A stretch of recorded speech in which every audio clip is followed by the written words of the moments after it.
Today's podcast is brought to you by Audible. Get a free audiobook download and 30-day free trial at www.audibletrial.com/culturalstew.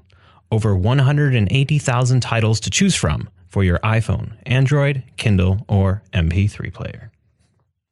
Please listen carefully.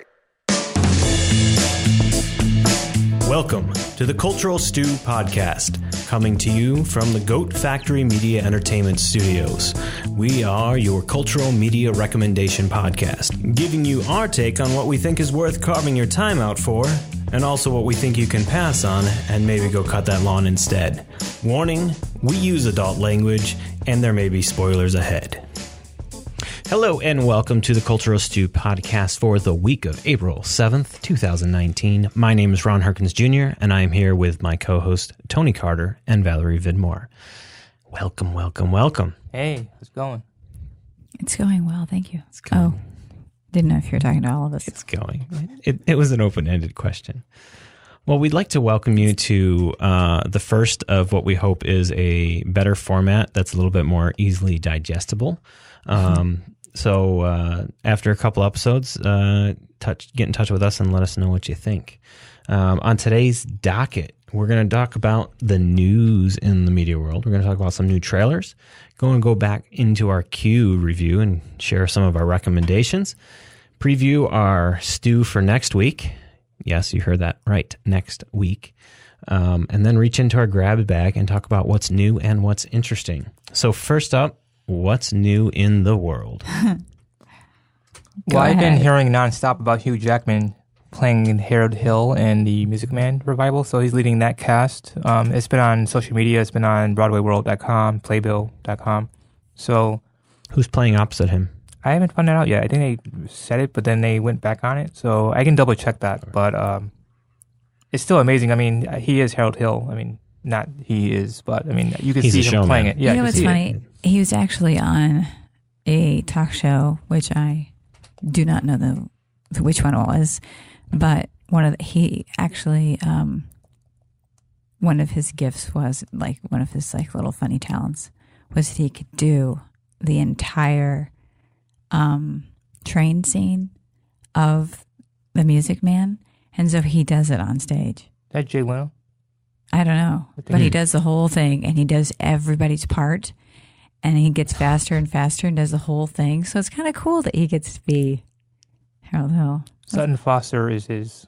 Oh, of course. That sounded like it was somebody named it on you. So. She's everybody. She's everywhere. And yeah, she's cool. I haven't gotten to meet her, but I've gotten to meet her brother Hunter over at Jiva. Hunter Foster. Oh, that's right. He's married to Jen Cody. I saw actress. A show with him in it. Mm-hmm. Okay. And he also directed $1 Million Quartet. And now he's the artistic director in Syracuse. Nice. That's cool. Yeah. He's a really good dude. All right.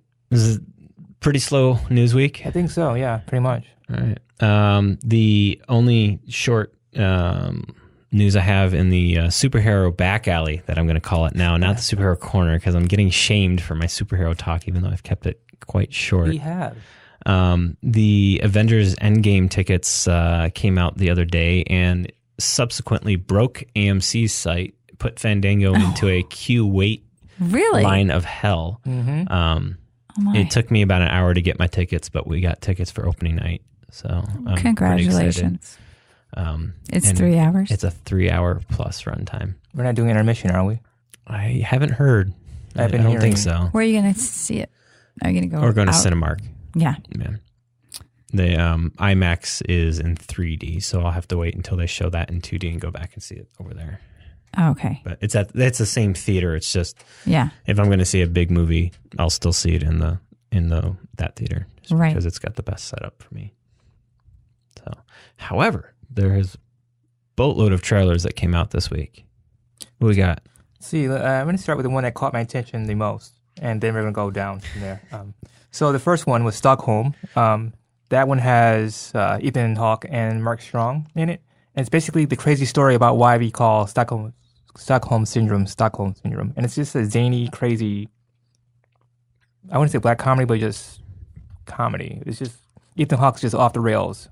And to me, the trailer just had the energy and fever pitch of hilarity and some serious moments, but it should be good. I mean, Ethan is trying to spread his wings more, so this is, I think, his film after First Reformed, which we talked about, I think, a couple weeks ago. When he was not nominated, but the screenplay was, and that was kind of weird. But He should have been nominated.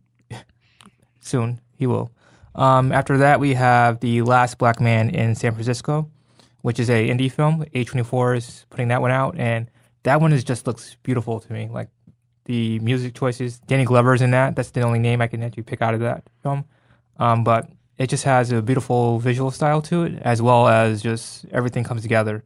And The Last Black Man in San Francisco is about a young man, black man, who his grandfather built a house in Mission Hill, San Francisco, and how gentrification kind of makes it where his house goes from being not as expensive to being $1 million house. And Right. his grandson is trying to get the house back. It's really crazy, but good. Interesting. Then I saw Joker, which Ron sent me a link to, and I think it looks fantastic. It does. Okay, I want to. I just go ahead. go ahead. We're listening. I'm an interrupter. No, No, you're go fine. ahead. I didn't know what to think about this from the beginning, having Joaquin attached to it. Right. But when they said that they were, is it Robert De Niro or Martin Scorsese or somebody Yes. is attached with this, and that they were going to go with that very mobby, like down and gritty origin story, I'm like, well, this is going to be interesting. And we've been seeing pictures being released for the last 3 months that were all kind of like, well, that's kind of different. Right. And now we finally get the trailer, and I'm just like, I'm on board. I think it looks great. It's different from any Joker that we've had portrayed yet on screen. It's got a completely different feeling. It doesn't feel like it's attached to Right. That's the what I like universe. about it. It There's the doesn't. one line about Gotham. Right. And other than that, it just guy's descent into madness, Yeah. insanity. And Admittedly, I just watched it maybe 5 minutes ago. It's a gorgeous. Yeah. It's a gorgeous trailer. Right. I mean, I love the coloring and the the coloring, grading and on I it. was agreeing with him about Joaquin. I was like, I don't know about this, but he had basically won me over. That sounds ridiculous. By the end of the trailer, I was won over. I love the music that they use. Smile. The smile. I love the lighting. I thought some of the shots were gorgeous. I love they just keep coming in. The scene with him going up the stairs at the beginning and then coming down the stairs at the end as the Joker, I'm just like, oh, man. Did They you get that did locked and loaded moment that they had? I mean, my dad calls it that, but you call it too. But they didn't use guns, but they used his feet, like the punctuating the moment. That was pretty. My dad said, "Wow, now I want to see this." My dad doesn't like watching trailers, but he said Joaquin stomping on stairs and then just walking that casual stroll in the hallway. He said this may be better than Jack Nicholson. I'm like, well, Jack was his own Joker. that was a totally different type of movie. Tim Burton, but yeah. I think it's just, I think we're going to be, I'm excited. you're going to have Jack, you're going to have Heath, and I think we may end up with Joaquin. Just like 3 fantastic portrayals of Joker that I really don't have to overlap, and they actually all exist. And that's the great thing about if somebody can take the same character, like Batman, just like just all over the place, but with Joker. Well, we don't know his origin. Joker's such a paradox. We don't know who he is, where he came from, and this is trying to explain. And we don't know. We just know he had a bad day, maybe he didn't. But this is trying to give him an origin story, and I'm glad that Batman is not really in it. But there are a lot of Charlie Chaplin moments. There are a lot of Taxi Driver references because the director is the same one, and it's just going to all tie together. definitely watch the trailer. Watch the trailer. I got a couple of obscure ones for you guys out there. Again, Rafiki is a Kenyan or Nairobian love story between 2 women. And just so you want a heads up on that, in Kenya and in most places in Africa, homosexuality is still a crime, so you can be arrested for it. So that adds detention to the young women being in love with each other. It's very urban, very poppy, and kind of like Divines. But this is in... There's no French. It's just all English spoken. We covered the Divines in an earlier episode. Yes, favorite movie, I think, from the French in a long time. This does not have anything to do with Lion King. No, it does not. Rafiki actually means friendship. And I know. Just so you guys know, a little tidbit on that. So. I saw Rafiki and I'm like, huh? And then I have my last one is The Best of Enemies. which is Sam Rockwell and Taraji Henson. I saw that. I read the novel some time ago, and the trailer was like, wow. And I think Sam can really do no wrong now. I think Sam is really spreading his wings too and trying to do things that I think are more socially relevant. Except that this is sort of the same type of... This is a, cookie cutter, feel good, topical thing in society. Let's make a film about it kind of thing. But the difference is that this is about a time when... This is a long story. It's about two different people, a black woman and a white man in the racially charged South, North Carolina, Durham. And there were a lot of riots going on about integrating schools. And we have the Ku Klux Klan wizard, and we have a black woman, a civil rights activist, being forced to work together and kind of help both sides come to understanding about what's going on and why the schools need to be integrated.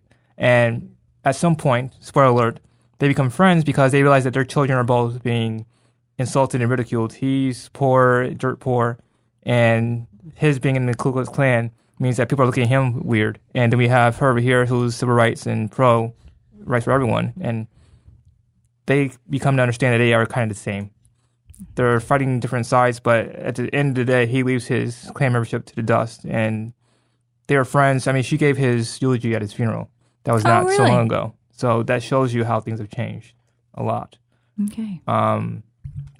That's it for me for trailers. I mean, I have a lot there. I'm sorry. No, that's great. YouTube is my friend. I just want to give a shout out to what's her name in that? Taraji. Yeah. Taraji? Yeah. She looked fantastic. She has been on fire, just like knocking movie after movie and like really great roles. And I just remember watching the TV show that she was on with. You can describe it. I would tell you what it is if you. Yeah. That's what I was just trying to look up, but I think her name is spelled wrong in there. Give me a second. Man. But she's one of those actresses that is in lots of things, but at this moment, I can't pull up her name. You know what I mean? Empire. There's a lot of... No, she was on... Person of Interest. Division. Person of Interest. She was on Person of Interest, so the first thing I saw her on. And at that time when she was on, it was also one of the best written shows. And I was just like, you're caught in everything. And everybody from that show has gone on to done something or has been in something. And she just took off from there. She went straight from there into Empire. And then from Empire, she was in Hidden Figures. She was in this movie and a couple other big ones recently. And it's awesome to see somebody just take a role and just start running like that. One of the trailers that popped out to me was Dead Don't Die. It's got... is that Jim's film? It's got Bill Murray. Jim's film. Jim Jarmusch. Yeah. I don't know if I watched it twice back to back and I just couldn't... What? I couldn't get a feel what it was trying... I mean, was it trying to be funny or just awkward funny? I think it's supposed to be awkward funny. Okay. It's supposed to be like, how do these two bumbling... police officers and the people that are surviving, how do they deal with that? But it's got some fun character actors Adam Driver through it. Adam Driver and Bill Murray as you're basically leads, and then like some really funny comedic actors popping up as zombies. Basically zombies. Okay. Zombies come in and they start eating, but the zombies retain whatever they were in life. Like, one of them was like they were into wine. They drank a lot of wine. Okay. And so when they come back, that's what she wants is wine. Okay. But you got to watch the trailer. It's funny. It may not be your kind of humor, but it's my kind of humor. I'm gonna watch it because it's Shaun of the Dead style humor, right? In terms of zombie. Bill Murray is it's somebody that I go to the theaters for.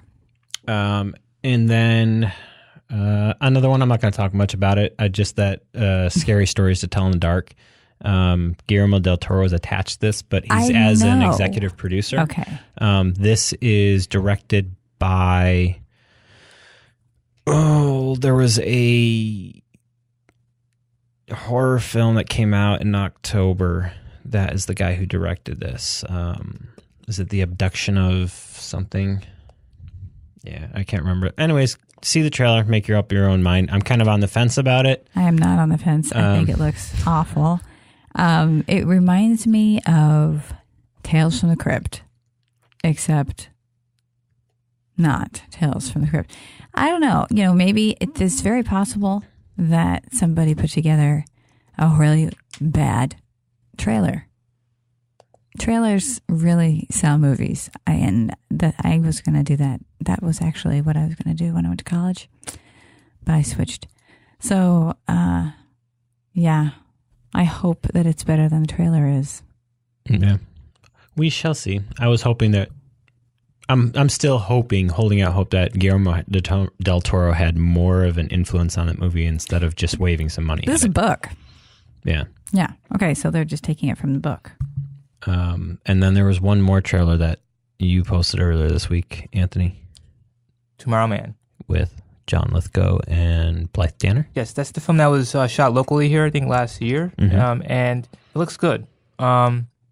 It does look good. Go ahead. I was the one that said it was like, this is right up my alley. So, from what I'm taking on the film, that we have two estranged, not in a sense of like together, but they're two people who are different sides. We have John's character, who is kind of an eccentric, who is a survivalist, who's collecting things in a storage unit in his garage.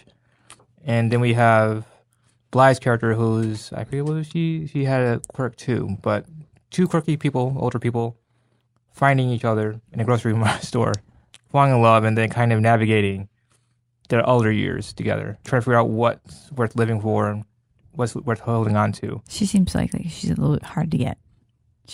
Yeah. Yeah. It's kind of interesting because, I mean, Blythe's doing a lot of these kind of characters. Like, she was in a film by Brett Haley a couple years ago, which is I'll Remember You in My Dreams, which is kind of the same character. Your favorite guy, Sam Elliott, was in that film opposite her. So, I must write this down.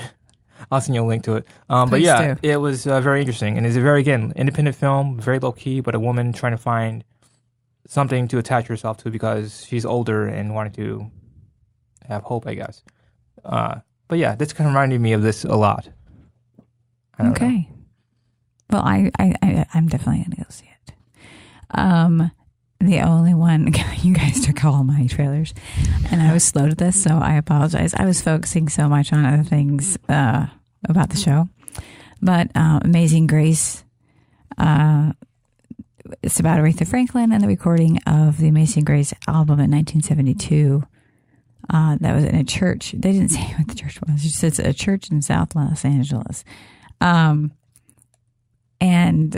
man, did they sell this thing on the trailer. They have where they have movies that they have little things that they have cut out of reviews that flash up there for like 2 seconds and then they're gone. And they held them up there for 10 seconds. Yeah, these were like huge, get ready. Don't bring Kleenexes, bring towels. Like how, and, from very, like Billy Bob's magazine says. Yeah, but these are really tiny. Yeah, I know. But these are very well known critics or, yeah. So I think it sounds like it's going to be a good one. If you're an Aretha fan, I would probably go. I was kind of concerned because I didn't understand at the beginning that we're recording this song. I did look it up, so it is an hour and 27 minutes. So it actually is the entire album. So There you go. And there were a bunch of other trailers that popped up this week. We're just not going to run through them, but kind of ones that we've already gone through, but they've received new trailers. Yeah. John Wick 3's got a new trailer. Avengers got a brand new trailer. A couple other ones like that. So yeah. I think Toy Story 4 got a new trailer. So we've gone out there. Those are some of the key ones that we looked at this week. So now rolling into our Q and review and recommendations. So last show, I talked about I was going to go see Dumbo. I did see that, but we're going to talk about that in our stew. I was going to go see Alita, but I did not. The one show or movie that I did actually get a chance to see over the last couple weeks was Shazam. And Shazam is a surprise superhero movie. It is 2 hours and 12 minutes long. It stars Zach Levi, Mark Strong, and Jimon Huso, and plenty of other unknown or lesser known characters from that show that you watched. Basically what Shazam is there's a orphaned teenager that bounces around from house to house, gets put into a foster home with a bunch of other foster kids, and in the process of this, he gets whisked away to a wizard named Shazam, and becomes Billy Batson. It's a sort of convoluted story, but basically, as a teenager, if he yells the word Shazam, he turns into this adult life superhero that in the movie really doesn't have a name, and actually works out for some really good laughs because his teenage friend keeps trying to give him new names. And so it looks funny. It is funny. Zach Levi is one of my favorite like comedic actors, and if you were to pick two people off a list that who could actually be an adult person but embodies the kid, it would be Ryan Reynolds and Zach Levi. I think those are two of the characters that just like they're a kid living in an adult body. They are the embodiment of big. And so I think Zach Levi in that role, fantastic. I mean, Jim Carrey can do that too. Yeah, really? I think those days are past him. Oh, okay, you're right, maybe. But he used to do a really great job. I think like, during his Ace Ventura years. I think we're too old in the tooth now. Long in the tooth? Yeah. Long in the tooth. Long in the tooth. But yeah, so that's what you have is like this kid living in an adult body with superhero powers, learning that like, oh, I have superhero powers. What are these superhero powers? Da, da, da, da. And in the background, you have Mark Strong playing the supervillain, Savannah, who basically gets control of the deadly sins, the 7 deadly sins, and tries to basically take over the world, while the process of Shazam is, learning his powers, and all leads up to the end of them fighting each other and things going a little bit wonky. On its own, it's a funny film. There are many funny parts. There's a lot of allusions to a lot of the TV shows and movies from our 80s. Big was one of the ones I mentioned. There was actually a scene with the two of them, the villain and superhero, on a piano, and you're like, oh, it's the scene from Big. And then he blasts them through the wall into the mall. However, the movie is 2 hours and 12 minutes long, and it is definite that they cut out a lot because the plot is all over the place. There are things that happen at the end of the movie that I'm like, well, that's not how I would have ended the movie. All of a sudden you enter in like the Shazam force. I forget what they're called actually in the comics, but basically all of his foster family friends get the Shazam powers, and that's how they defeat the deadly sins, instead of it being Shazam and him. And I'm still mixed because there is the other half of this is one we're still going to have to wait for, is Black Adam. And Black Adam is The Rock is playing Black Adam. Black Adam is Shazam's biggest rival. And so instead of it being Black Adam that he fought in this movie, they chose Savannah as the character. And so now we have to wait for a Black Adam movie to happen, because it's going to be an origin story before we can see the two of them battle each other. So, yeah, it's just kind of all over the place for me. Did it work as a independent from the DC Universe movie? Yeah, they did tie it in, though. So there's that. Yeah. I would say that I recommend you, if you're a superhero and you want something fun, a superhero lover, and you want something fun, go see it. It's not for the everybody out there. I would say that if you're not a superhero person, I mean, I don't know much about them. Watch the trailer. Watch the trailer. It actually might get you to go. Yeah, it's got tons of laugh out loud moments to me that were just like, oh my God, that's hilarious. And it played to Zach Levi's strengths a lot, like his just rambling like a bumbling idiot at times. But plot wise and storyline, I'm just like, I'm verging on, I think Suicide Squad had a better plot. But that I think is a product of, they just cut so much out of this movie that all of a sudden you're left with, well, how did, and then the movie's over and you're like, well, okay, that was a cheap way out of the movie. So yeah, there I go. All right. Longer than I wanted to talk, but there you go. Do you mind if I go? Go ahead. Okay. So my cue last week was Dumbo, which again, I'm going to talk about next show. Greta, I did go see. I don't need to talk about it. It wasn't, yeah, that's all I can say. If you want, yeah, no. I was really disappointed in Greta. That was really disappointing. Anyway, and then Can You Forgive Me? Still have not seen it. But the movie that I did go see, I know. It's right, on my queue. I just haven't seen it It's right there. It's right there. I haven't seen it. But the movie that I did go see was The Mustang.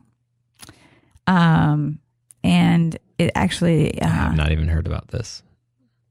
Because, well, it was actually released and limited in March 15th. It's like in March 15th limited. So it was at like an indie house. Was that a Little? It was actually Pittsford. Okay. Okay. So I went to go see it because okay, I like movies with horses in them. That is what Oh man, I thought this was Mustang the car. I'm like, she's going and seeing it about a car. Yeah, and it was a woman director. I was very intrigued, and Robert Redford kind of helped this start going. He's just an executive producer, but he has nothing. It's not really. It's weird because I can see 80s Robert Redford in a movie about a horse. And Jane Fonda, it's called The Electric Horseman. It's goofy, but I own it. Moving on. The screen play was written by a few people. She actually, years before, the director found the subject and studied it for years about the rehabilitation powers of animals, animal therapy in prisons. And she wrote, she had a first short called Rabbit, but that's what led her to do The Mustang. So leading into it, The Mustang is about Roman Coleman, who was played by Matthias Schoenaerts. I hope I'm saying that right. I don't know. Matthias? Yeah. Matthias? Matthias, yeah. See, I already screwed that up. I'm so sorry. That would be my pronunciation that I've heard of it.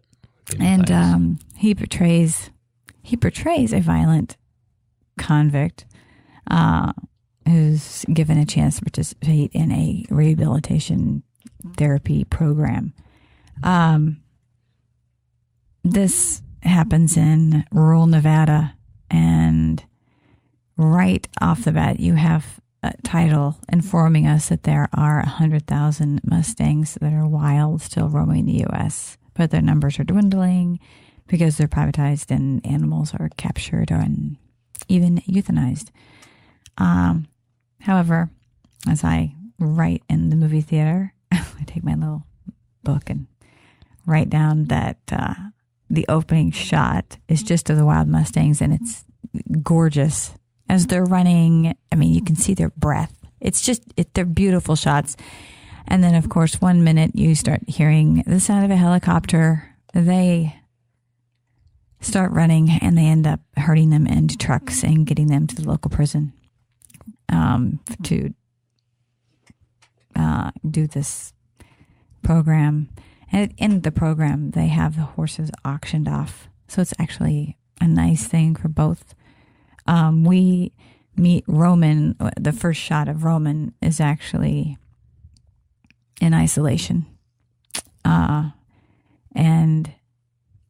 he is getting prepared to go into general population. So he gets in there, the one line he says to the psychologist was just Connie Britton, just kind of thrown in there, was, "I'm not good with people," which is a great foreshadowing thing. So he gets in there, and when he goes outside, he sees there's a Mustang. They have a horse that's in a shack. Basically, I feel like here we have, this horse is mad as hell. They say to get away from him. He's not going to work out, and he is mad as hell, and he's in a place he doesn't want to be in.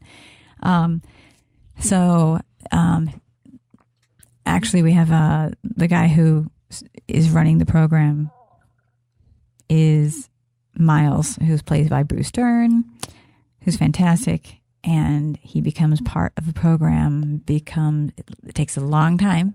He and the horse become connected. His daughter comes to see him. He has lots of anger. She has lots of anger against him.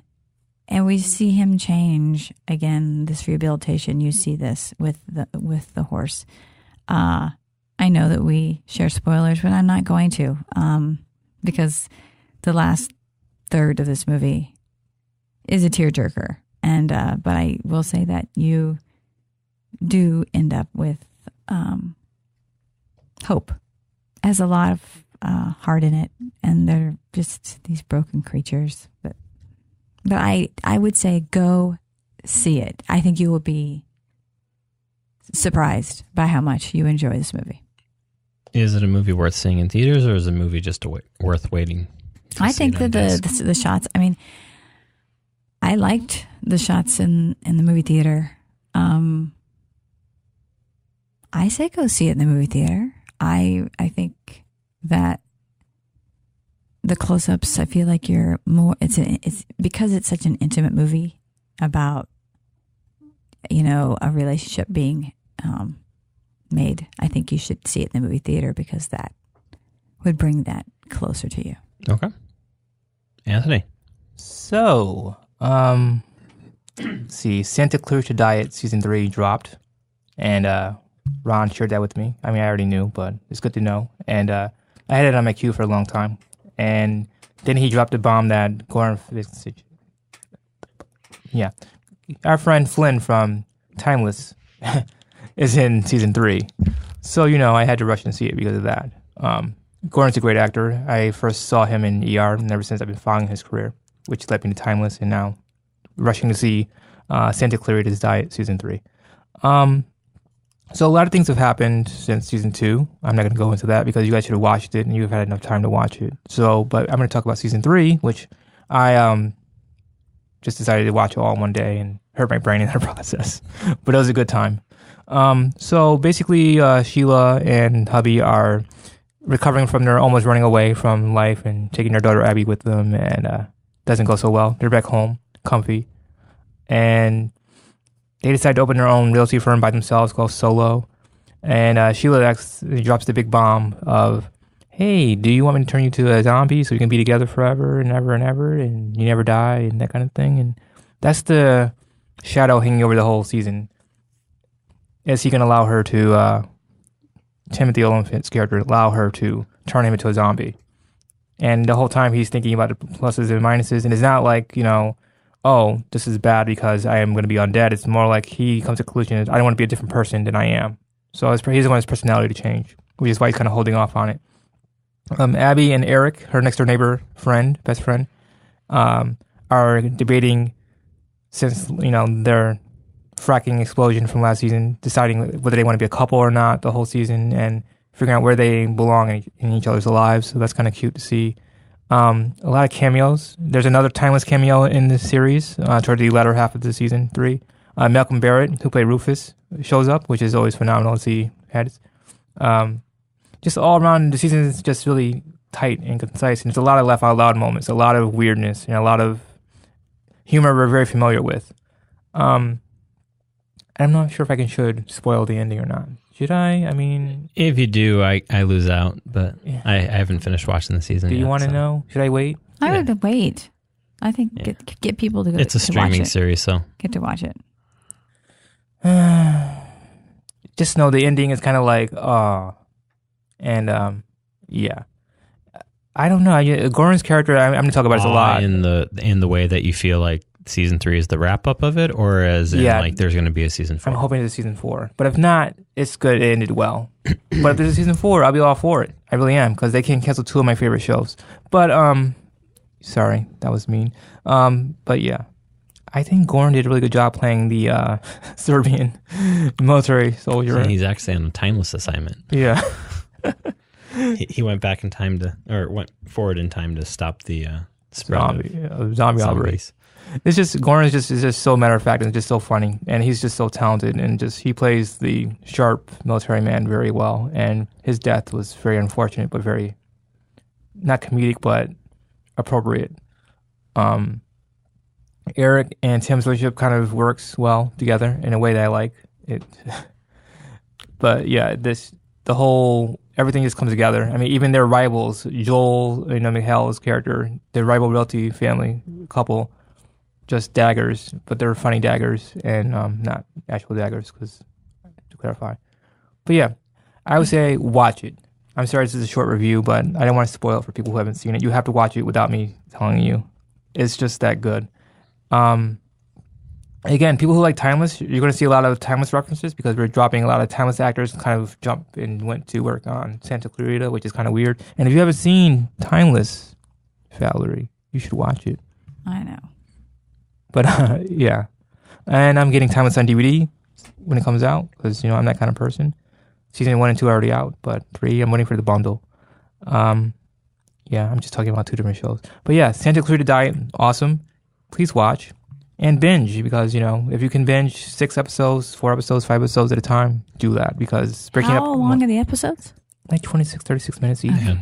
It's like a sitcom. Bite size. Wow. No pun intended. Yeah. It's just really... I just sat down one day, I'm like, look, I'm just going to watch all of them. I don't care. And I got a headache after it, but it was worth it. Holy crap. Yeah. You have to do it with that show. It's just... You can't... Like, I'm going to go to sleep now. It's just one of those weird things. Like, I just got to finish it. I fully endorse the go watch Santa Clarita Diet. So yeah, we got Santa Clarita Diet, we've got Mustang, and we've got Shazam. So now let's reach into our grab bag. Let's see what's new out there. One of the new things that came out this week, was announced this week, is Apple TV Plus is going to be debuting this fall. That's Apple TV's streaming service. And what they also introduced is that they have like 90 shows in production right now. So when they release, they're going to be a ton of stuff. And they kind of did a sneak preview of some of it, and some of it looks really good. So I'm looking forward to being an Apple TV person and subscribing to it. New in theaters, we got Best of Enemies. Anything else new in theaters that popped into your attention? April 12th. I'm seeing, what is our date today? Today is the 7th. So April 12th, you have Hellboy coming up. Yep. And a whole bunch of, lots of movies that I had not heard of. But if you know them, Little is coming out, and Missing Link. Little is actually good. I read the screenplay for that. So. And the rest of them are limited. So yeah, there's a lot of limited movies, and I think that's kind of in preparation because The Big Boy comes out on April 26th. And After is coming out. After. The only one that I really heard about aside from Hellboy was Best of Enemies, and even that's on, I think, limited release as well. On Netflix. But that's the next section. I'm sorry. That was just in theaters, just the theater stuff. Lo siento. All right, so that's all the theater stuff? I think so. So the new originals and streaming, we've got a couple here. Go ahead, Valerie. No, go ahead. You can go ahead with yours. All right. So Sabrina Part 2 comes out on Netflix. A new show called Our Planet. If you're familiar with Planet Earth. Our Planet is supposed to be better, though. It is. Same narrator, but yeah. And it's got Richard Attenborough? Mm-hmm.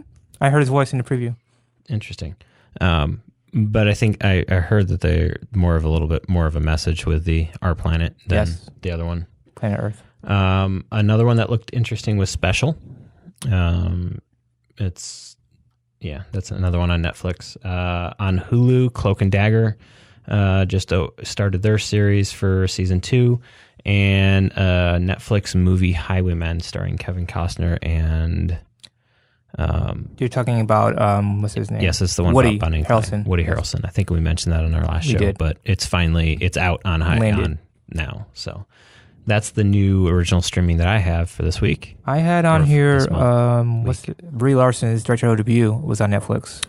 Unicorn. Yes, Yep. with Sam Jackson's in there with her. I saw that. Unicorn Store. I couldn't tell from the ad if I want to watch it or not. I want to watch it because Sam is in it, being weird. So, and it's Brie's directorial debut. You like women directors? There you go. It's their first feature film. My daughter seemed to like it. It looks. So. Oh yeah. I have another Netflix film, which they coming out on the 12th, which I think it's hilarious that they say not to be confused with Bird Box or A Quiet Place. It's called The Silence. It's another horror movie, which is kind of I like horror movies, and I try to find good ones. We'll see if that one's a good one. And some of them I don't know about. Netflix, The Perfect Date. I don't know about that, but that's coming out on the 12th as well. And then I have Hulu, which actually came out with where is my stuff? Oh, great. I'm having technical difficulties, but Hulu came out with one called The Act, and it is about the girl who was being poisoned by her mother. Her mother kept her sick forever. It's an actual true story. Kendra had me watch it. It was terrifying, and because I'm having technical difficulties, I have nothing in front of me. So Patricia Arquette is the mother. She's fantastic in it. And it is I think it's a miniseries. So I'm not sure how many, but this is a true story. Did you hear about it in the news? See, I did not either. And she thought, well, it's just a huge story. I know there was one, I thought it was a mother feeding her son. This is the daughter. Yeah, it's the daughter. It's the mother-daughter relationship. And sorry, it's got how many stars, how many episodes does it have? It doesn't say how many episodes, but it's disturbing. She tries to tell her that she's not the same age she is. It's really disturbing, and she ends up killing her mother. And she's in prison now. She had help.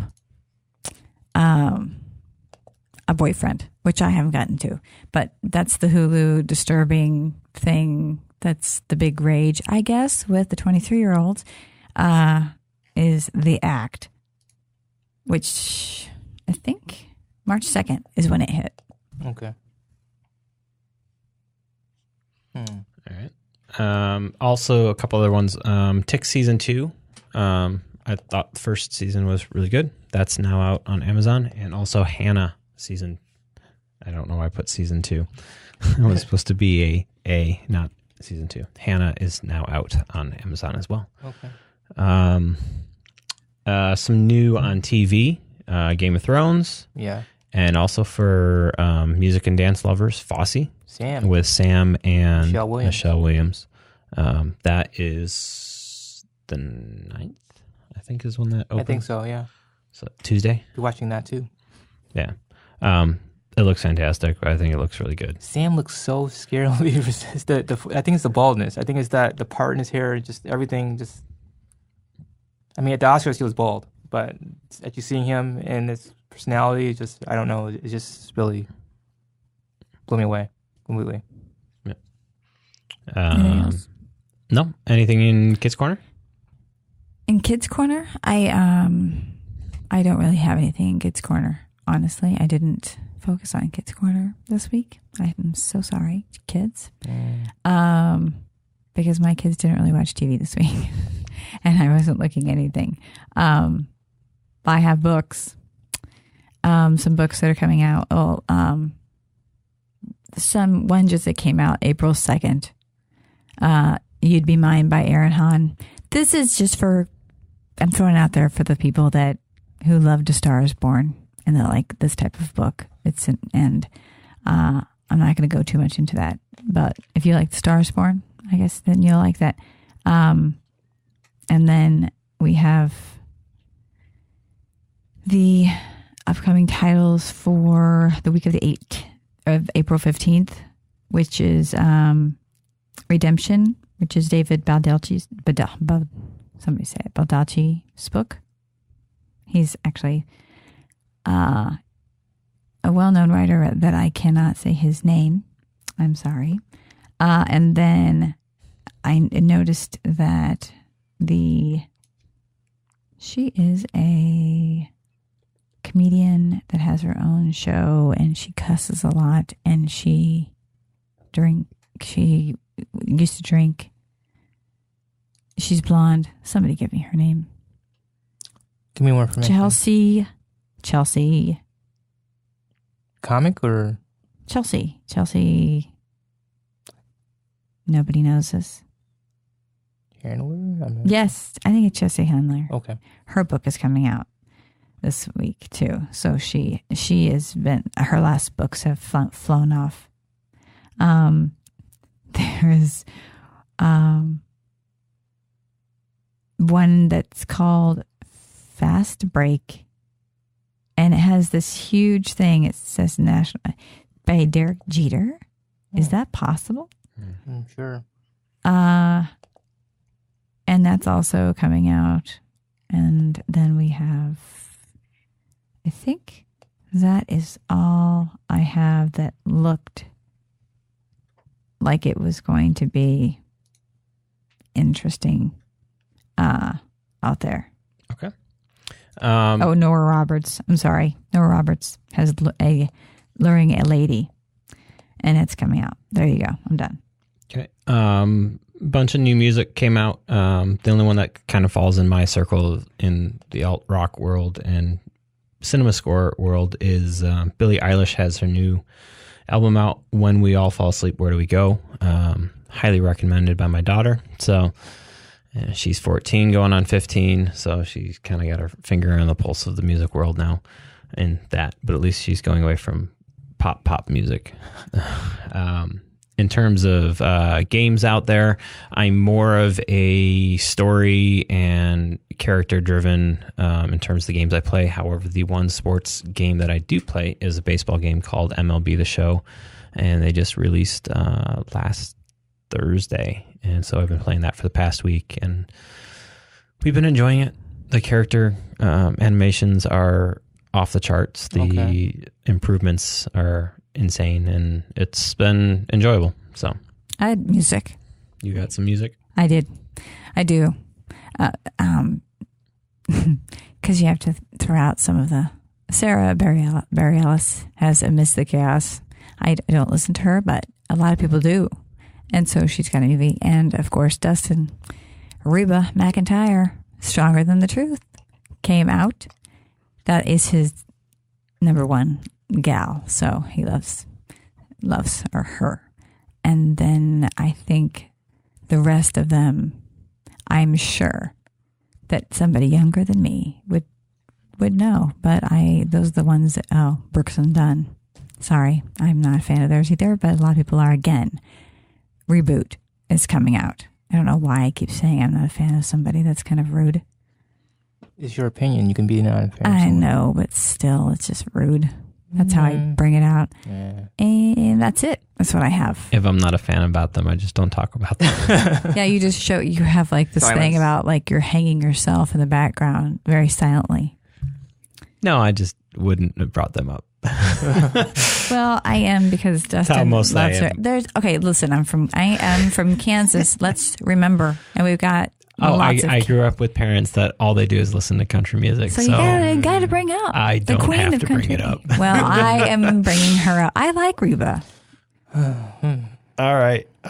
So that wraps up today's show. Our Stu is going to be in our next show. We're going to be talking about Tim Burton and his movies and his latest movie, Dumbo. So you can find us over at culturalstew.net, at culturalstewnet on Twitter, and culturalstew on Facebook. And if you want our personal social media info, head on over to our website, and you can find it in our info on each of us. Head on over and give us some criticism, some feedback. Talk to us on Facebook, message us, email us. Say nice things. Write something in a paper airplane and throw it in our direction, and maybe the wind will hit us. Until next time, enjoy. Ciao. Have a good week.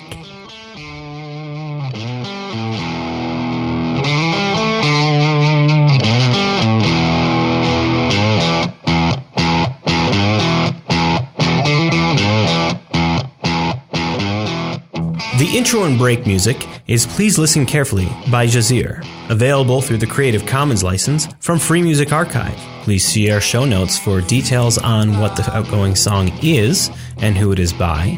And also, as always, if you have a piece of music that you'd like us to play or consider playing, please contact us today. Till the end of time. It took some work to try and let you go. Now I'm here, it's the best I've ever known. We have time, try and live it up. A good life that we don't put down to. We have time, try and live it up. A good life that we don't put down to. Feeling stronger, we've done no crime. Now keep growing till the end of time. It took some work to try and let you go, but now I'm here, it's the best I've ever known. We have time, try and live it up. A good life that we don't put down to. We have time, try and live it up. A good life that we don't put down to.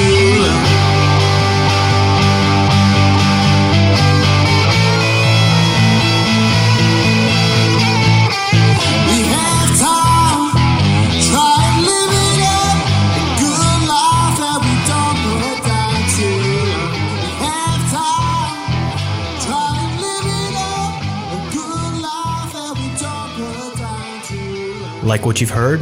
Want to continue to hear more? Please consider Patreon. What is Patreon, you ask? Patreon is a content creator support site, a way for people to support the things they love and allow creators to continue creating the content that they love.